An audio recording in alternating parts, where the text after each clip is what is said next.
Salut et bienvenue sur le podcast de Real French Daily. Il y a du nouveau sur realfrenchdaily.com. Je viens de créer une académie. L'inscription est gratuite. Les modules sont gratuits pour le moment, alors profites-en. Mais on commence avec le podcast du jour sur le Tour de France. La plus grande course cycliste est née pour sauver un journal. Chaque mois de juillet, des millions de personnes regardent les coureurs traverser les montagnes, les villages et les plus beaux paysages français.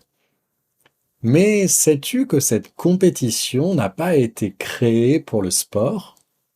À l'origine, le Tour de France est surtout une opération de marketing destinée à sauver un journal au bord de la faillite.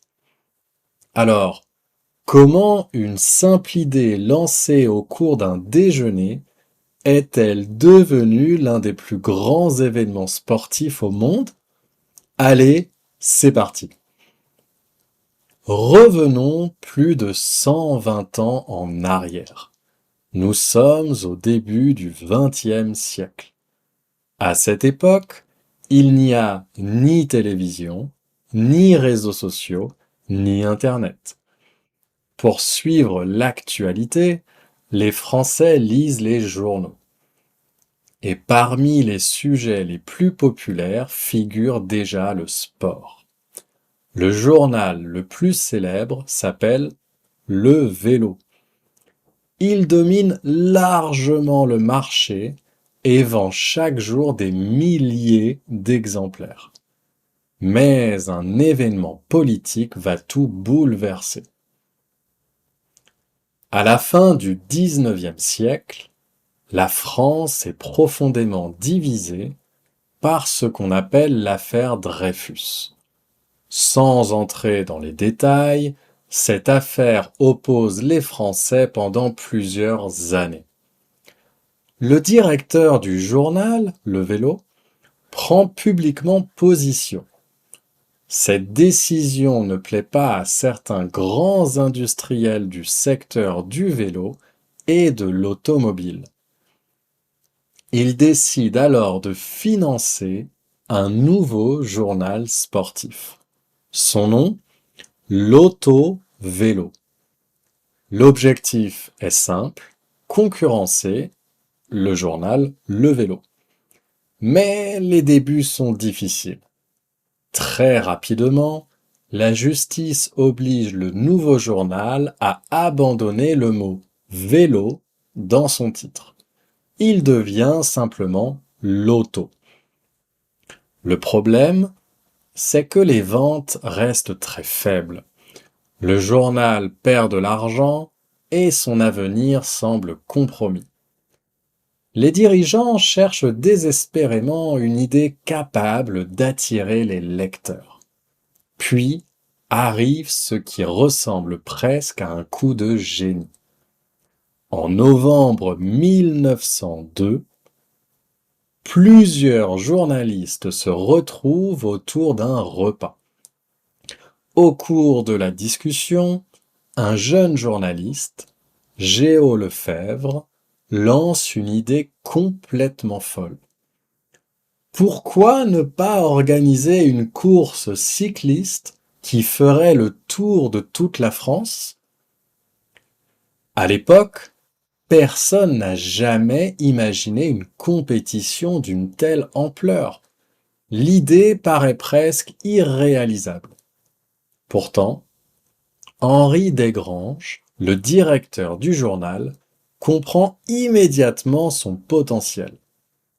Si cette course attire l'attention, tout le monde parlera de l'auto. Quelques mois plus tard, le projet devient réalité. Le 1er juillet 1903, 60 coureurs prennent le départ devant le café Le Réveil Matin à Montgeron, près de Paris.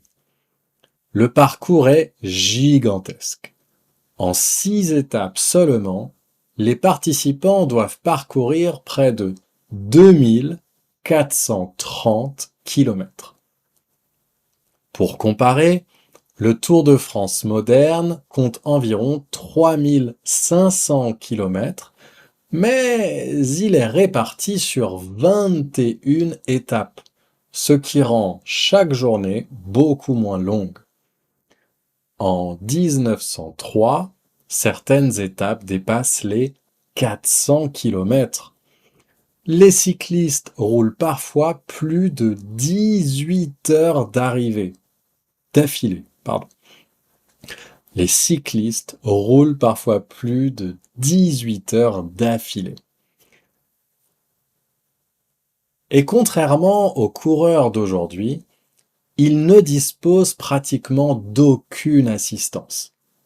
Pas de voiture suiveuse, pas de radio, pas d'équipe de mécaniciens. Lorsqu'un vélo tombe en panne, le coureur doit le réparer lui-même.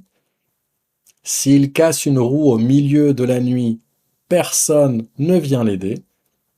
Les routes sont souvent couvertes de poussière, de pierres ou de boue.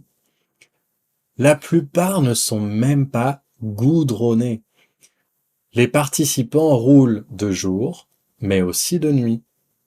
Ils affrontent la chaleur, la pluie, le vent et une fatigue extrême.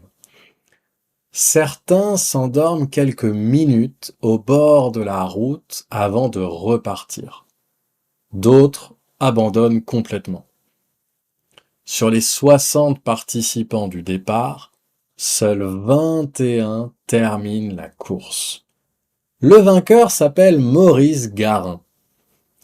Il réalise l'exploit de terminer les 2430 km en un peu moins de 95 heures de course cumulée. Mais le véritable gagnant est peut-être le journal Loto. Le succès dépasse toutes les attentes.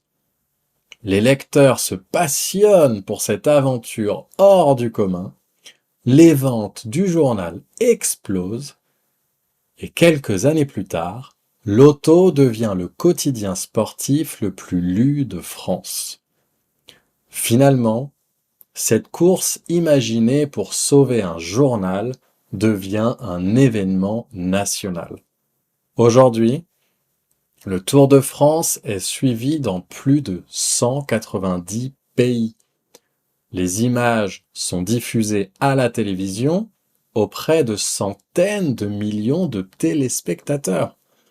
Et surtout, près de 12 millions de spectateurs se placent chaque année au bord des routes pour encourager les coureurs. Allez, allez, allez!